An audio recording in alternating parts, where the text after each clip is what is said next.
It's another Free Agent Friday on the Bullpen, and today we're talking about the Texans wide receiver room. All that and more on this edition of the Bullpen. To throw the punches away. He floats one wide open, and there he goes. Touchdown! For a Texan touchdown.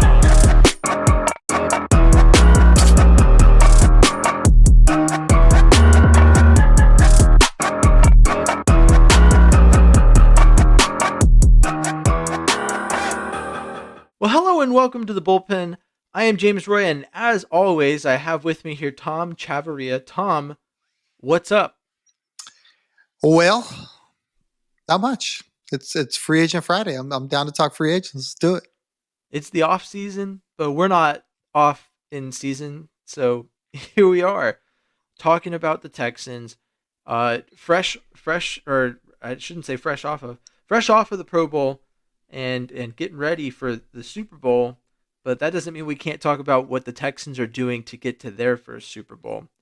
So let's do it. The Texans have been heavily linked to Mike Evans ever since the last time that Texans fans talked about the offseason like there was no hope for a good regular season, which was last offseason. So understanding the situation, it was recently reported that Mike Evans would command in the ballpark of 25 to 30 million APY. What are your thoughts on Mike Evans coming to the Texans in general? I think if that number is accurate, you can kiss that rumor goodbye, because in no scenario do I see the Texans paying that kind of cheddar cheese for Mike Evans. Ironically enough, the day that came out, he was in Houston at Toyota Center, taking in a Rockets game. I think they were playing the Raptors that day. And they interviewed him. He's like, man, I'm excited to see where I'm going to go. Just ready for it to all play out. So he took the high road. He didn't really, leave any breadcrumbs or anything like that. But yeah, if he's looking for premium dollar, I don't think he gets it in Houston. I don't think so either. I mean, I think that people are coming around to the idea of Saquon Barkley in Houston, and that's relative to the position, a significant cap hit to take. But to think of dropping 25 to 30 is probably about double what we would expect to pay Saquon Barkley, in most people's eyes. And so I just don't really see that happening. I get the connection, being from the area, being an A&M guy, why Texans fans are really, in their fandom, if you will.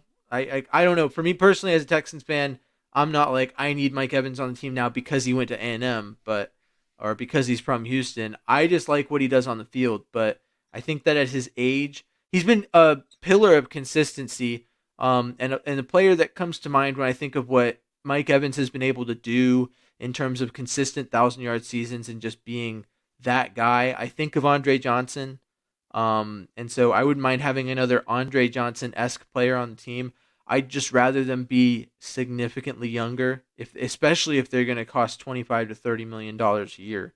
So I for one, you can count me as someone who is not going to be pushing the Mike Evans narrative on Twitter or anywhere.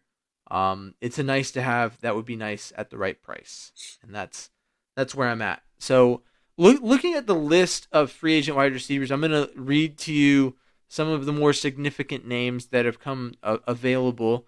We've got Odell Beckham Jr.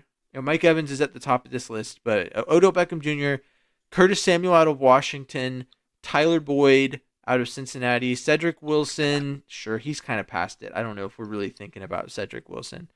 DJ Chark, Paris Campbell, McCole Hardman, Braxton Berrios, Nelson Aguilar, Josh Reynolds, I thought was a pretty nice piece in Detroit for what he was.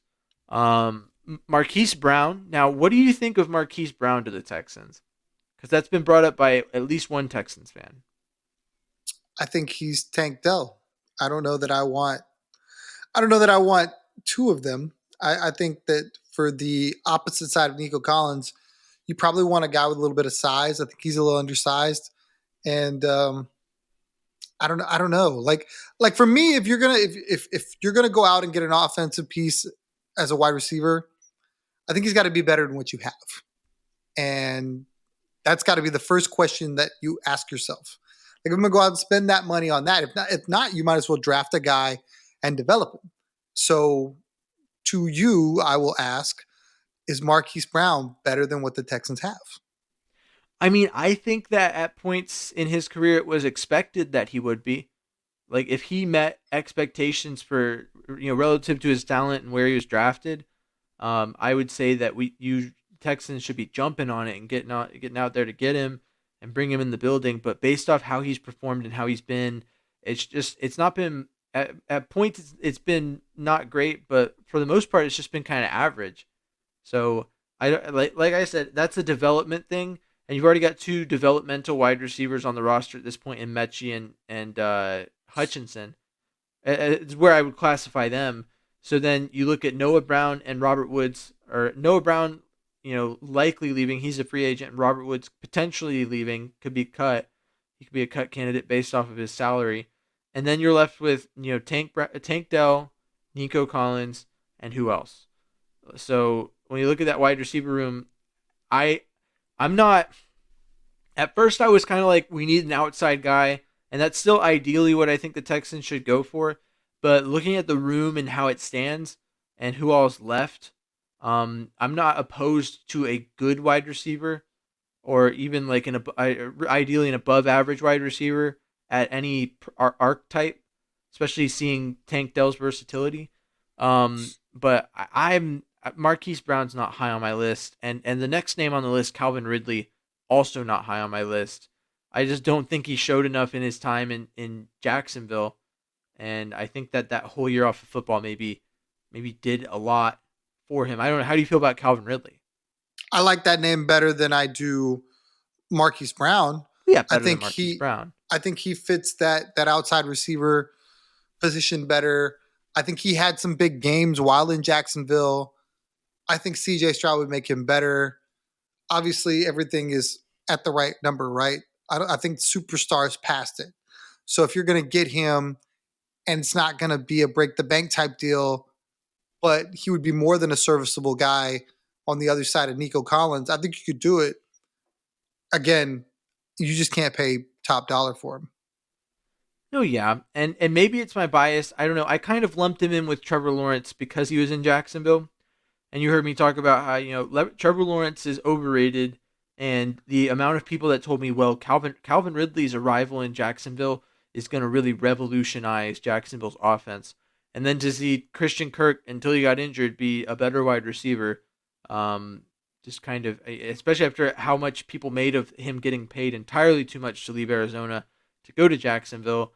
I'm not high on Calvin Ridley at all, but I do agree with you that between him and Marquise Brown, I'm more into the prospect of signing Calvin Ridley. And up next is Noah Brown. Noah Brown is a guy that we know good and well, and I think that the problem with Noah Brown is that Noah Brown is capable of doing a lot. He's capable of playing a really good game. But if the defense is any good, or if he's supposed to be the guy, I don't know if you can depend on him to do much of anything. So I don't know. How would you feel about the prospect of just running it back with Noah Brown?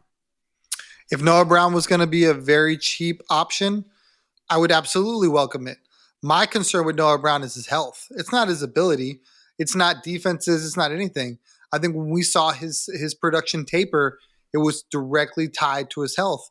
Back issues, as somebody that's got them, that is a different animal. And you can feel great one day and absolutely cruddy the next.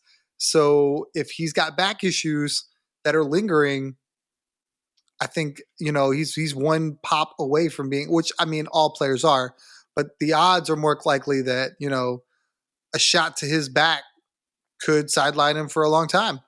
So for me, if he's a cheap plug in until the next great wide receiver comes to Houston, sure. I'd just rather see them draft a guy. I'd rather see them trade for a guy. And if you told me they were going to cut Robert Woods and bring Noah and someone else, that sounds more appealing than keep Robert Woods, bring Noah back, and just kind of run it back a little bit. We'll just have to see how they go. Yeah, and honestly, there's a lot more possibility in my mind that the Texans maybe try to address this in the draft. And if but to do that, they'd have to go in the first like 3 rounds, more so towards the third round, maybe the second round. Um, and so, I mean, I don't know. Um, Now, next on the list, oh, and that's to say that Noah Brown is not exactly my pick, if you will, to come back. I don't think that there's probably other options in the draft or free agency that could fill that role. Now, big ticket item is T. Higgins. T. Higgins is up in a lot of talks, and a lot of the people for him are like, oh well, T. Higgins is a great wide receiver, and why wouldn't you want him in Houston? And then the other side of that argument is don't we already have a T. Higgins type receiver in Houston? And so, what do you make of this comparison or this discussion around like who's who and why we should or shouldn't take T. Higgins or sign him? T. Higgins for me is a lot like Marquise Brown, and in the sense that whoever this other wide receiver is going to be, if you're going to spend premium dollar, which I believe T. Higgins will command, because he's young. I think he's only 24, and I think he's considered, because he was in that high-powered offense in Cincy, a plus tier wide receiver. So if you tell me that I'm going to pay T. Higgins, multi-million dollars a year to play wide receiver opposite of Nico Collins, I need him to be better than Nico Collins. If they're the same dude, then I feel like I'm average. I think this is a specific scenario where the Texans have an opportunity to go get above average players to be around all their young players. So it's important that you hit with those signings. So for me, T. Higgins doesn't move the needle enough for me to go, I'm going to go pay him 12, 11, 13, 14, 15, whatever $1 million he's going to command per year to be Nico Collins-esque. Oh yeah, I mean it's tough for me to justify signing him based off of exactly what you said. I mean I look at what T. Higgins was able to do as wide receiver 2, and it also calls into the question, is he capable of being the guy? Which is like you said, what you would need from him in order to sign him. If he's just going to be Nico Collins, then you just pay the money to extend Nico Collins, because otherwise you're paying for a glorified insurance policy for if which we've talked about before. Nico and Tank at points were one or the other. It was not due to injuries. There was a lot of points where the Texans didn't have both of them on the field, and so any wide receiver added in that category is just basically an insurance policy that will be playing at the same time and could very well be the one that ends up getting injured. And then it's like, okay, well, we lost him, but at least we still have Tank and Nico. And so with that in mind, I'm not super high on the prospect of going after T. Higgins. I think that there's other better. I mean, a Mike Evans type receiver would be great, but Mike Evans is basically the only Mike Evans type receiver available. Otherwise, you got to go in the draft. And like, so with your mock draft this past week of Keon Coleman, like Keon Coleman would be the kind of receiver that I'd be like pretty hyped to get, because I feel like he could develop into being, he could develop into being wide receiver 1, or he could just be that wide receiver 2 to Nico Collins. Really, either way, as long as CJ Stroud's throwing the ball, I have confidence that he could develop into something. So, but looking the very next name down, no lie, is Michael Pittman Jr. And I don't think there's been a lot of discussion, but I've heard rumbles. But how would you feel about the Texans bringing in Pittman? Like, what salary is he commanding? Like, where does he fit in this offense? What are your thoughts on that? So Pittman's interesting because while he will be a free agent, I just don't feel like Indy lets him get out of the door. I don't think so either. I think they're going to figure out a way to pay him, because he could be the wide receiver 1. He could be the guy, because he's still very young. I think that his and I could be wrong, but I feel like his ceiling is higher than T. Higgins. Very similar ages, similar points in their career, but I feel like Pittman has the higher ceiling. So if you told me I got to choose, I'm paying both of them the same money, but I get to choose one. I'm choosing Pittman. And I think he would be great in Houston. I think he'd be perfect. Somebody that while I would like him to go and take the top off the defense, is not afraid to play in the middle and move the chains to allow Tank to take the top off the defense or allow Nico to take the top off the defense. And I think he would complement what Tank and Nico do. So Pittman for me, if there is a chance to get him, would be great. No, yeah, 100%. And I agree with you. I mean, he did play wide receiver one in Indianapolis, and I think that experience helps. I like his skill set. I think that with a quarterback like CJ, you could see things that he hasn't done become unlocked by having that talent around him, that he hasn't really had the chance to deal with. Even having played with Matt Ryan, who, regardless of how you think about him as a quarterback, I mean, one of the more run-of-the-mill, mediocre, good quarterbacks, but still, even with Matt Ryan, I don't think we ever saw Michael Pittman do all that he could potentially do. And I'd be interested to see CJ Stroud unlock that. Now, the rest of the list, pretty hit or miss. Just going to kind of throw some names out there, see what sticks. Chase Claypool, not my favorite guy, but he is there. Van Jefferson, Sterling Shepard. Sterling Shepard, like, how many chances does a guy get to prove that he's like a worthwhile receiver in the NFL? Let's see. Isaiah McKenzie is one that went to the Colts. That I remember him because he was on the Bills, had like a pretty all right season, and then he went to the Colts and basically, I want to say he got practice squatted. I don't even remember what happened there. Look at there was one other name I saw that I wanted to read off. Greg Dortch is in there. Jalen Rieger, Gabriel Davis. Gabe Davis and Darnell Mooney are the other two that I was like really interested in seeing. Darnell Mooney's been a name that's been brought up a couple times that I've seen. How do you feel about those two, Gabe Davis and Darnell Mooney? I was really talking to Gabe Davis for a little bit. I've seen him have monster games. I've had him on fantasy rosters have monster games. I think he benefits from having a one, and he's a speedster. It's one of those guys, you throw him the deep ball and he goes and gets it. I think lately he's had injury concerns. He's been nicked up a little bit the last couple of seasons. So it's kind of like tapered my excitement about having a guy like Gabe Davis on the team. It'll just be interesting. I think so much of this depends on the money and the commands. At a certain number, Gabe Davis sounds like a great signing. At a certain number, McKenzie could be a good signing. But I think if these guys are going to command, $10+ million in any scenario, I'm not paying it. I'd rather save the money and go another direction. I think that money is really reserved for a guy that's a bona fide, no BS wide receiver one who you have to game plan for. When the defense puts their bulletin board up, he's a guy that I'm looking at like, okay, we need to scheme for him. And if you can't do that, then I don't see a scenario where you pay that kind of money for that player. Yeah, I have trouble with it too. I think between the two, Gabe Davis is a little younger, and so even though he has a tendency to disappear in certain games throughout the season, I'd be interested to take a flyer at the right price. And then but Darnell Mooney also really intrigues me as someone who stepped up at one point, played really well for the Chicago Bears, and was Justin Fields' guy. And then they trade for DJ Moore, and Darnell Mooney's kind of thrown into this backup role.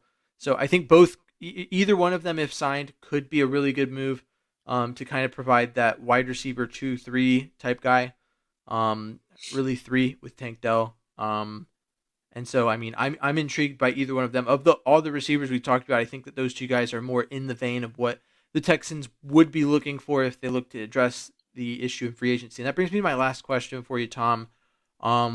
The Texans at wide receiver, based on what you know now, it's really early going, so you can just say, I don't know, maybe. But based on every possible outcome, which path do you think the Texans should take at the wide receiver position? Do you think that they'd be best suited to address it in the draft with their big splash move? Like just the one wide receiver that they need to get to kind of round out the receiving core, not like the other backup wide receiver moves that they need to make? or do you think that free agency is where that happens? I'll be honest. I'll lean on option C, which I think is as a trade piece. I think that the Texans could trade for one of these disgruntled wide receivers. You look at a guy like AJ Brown. You look at a guy like Stephon Diggs. Um, they're Those not guys would be happy. perfect. They're not happy. These are bona fide number one big name guys, and I think if there's a potential for the Texans to get their hands on either one of those, a real true number one that other teams respect, guys that have been to multiple Pro Bowls, that sort of thing, I want that. I mean, I'd love to draft the next Stephon Diggs or, uh, Jefferson, Jamar Chase, something like that. That would be awesome. But when you look at some of these young quarterbacks, when they really ascended, when you look at what Tua Tagovailoa did, when you look at what Josh Allen did, you look at some of these guys, the minute they got that true number one, it just took them to another level. So for me, if they're able to trade for AJ Brown, if they're able to trade for Stephon Diggs, that just makes this go so much faster.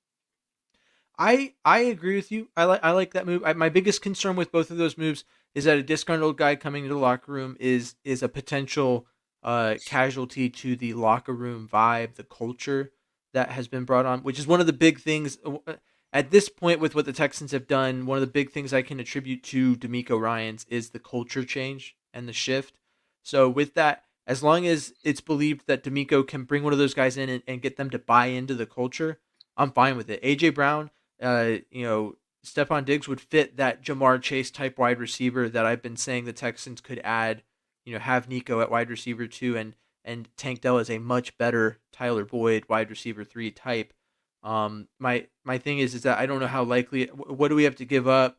Like all of those factors to me. And then so it becomes giving up draft capital and taking on a cap hit that is significant because both of those receivers have already signed major deals that pay out a lot of money. So with that, I don't know if that's my favorite option.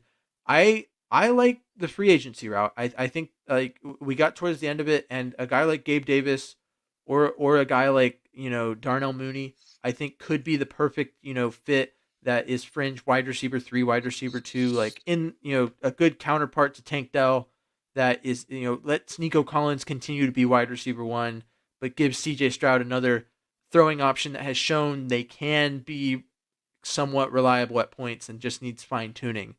So that's where I'm at with it. But if you don't have any other comments, I think we'll bring this thing to a close. You got anything? No, I mean, I get where you're coming from with that last comment. I just really think that at this point in time, if the Texans are really serious about going for it, loading it up right now would be the way to go.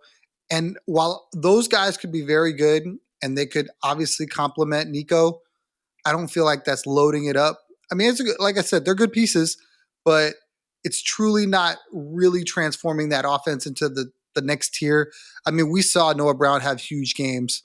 We saw, I think, Robert Woods have decent games. And I don't see those guys being more than those guys. That you know what I mean? Like talent wise, I don't see them moving it to another tier. So that would be my thing. If the defense is going to be stout, I think the offense will have more than enough, and it won't matter. But if we're talking about truly loading up the Texans for a run at something sustainable for multiple seasons, I think they need to go and see if they can deal for an ace. No, yeah. I mean, I agree that it's time to make those moves. So and I guess that's just we've talked about it before. It's kind of like that poverty franchise mentality where you're like, well, we have all these picks that have potential, and like, yeah, I mean, if we have to give up one of our future picks to get a player that has right now like proven ability to play, like that's a tough thing to watch because you're so used to living on that potential of a pick panning out instead of like going, oh, well, we made this trade and this player is 80% guaranteed to be the best thing that's happened to this organization since CJ Stroud. Like that will make CJ Stroud that much better as a quarterback. So why not do it? And so, yeah, I mean, I see your point. I wouldn't be mad. I would have a lot to say about it and a lot of justifying to do. But I mean, I wouldn't be mad about it. But on that note, thanks for listening to the podcast today. I've been James Roy. You can find me at M1 Texans fan on all the socials. Tom is at Third Coast Tom, and that's where you can find him on Twitter. And yeah, I mean, if you're looking for the best Texans off-season content, we are making Texans off-season content, and I'll let you decide if it's the best. But until next time, thanks for watching. Stay classy, Houston, and vamos Texans. Thanks for tuning into The Bullpen, a Texans podcast, part of the Fans First Sports Network. Please like, comment, subscribe, and follow along for more Texans talk from The Bullpen. Take the handoff. Stroud looking.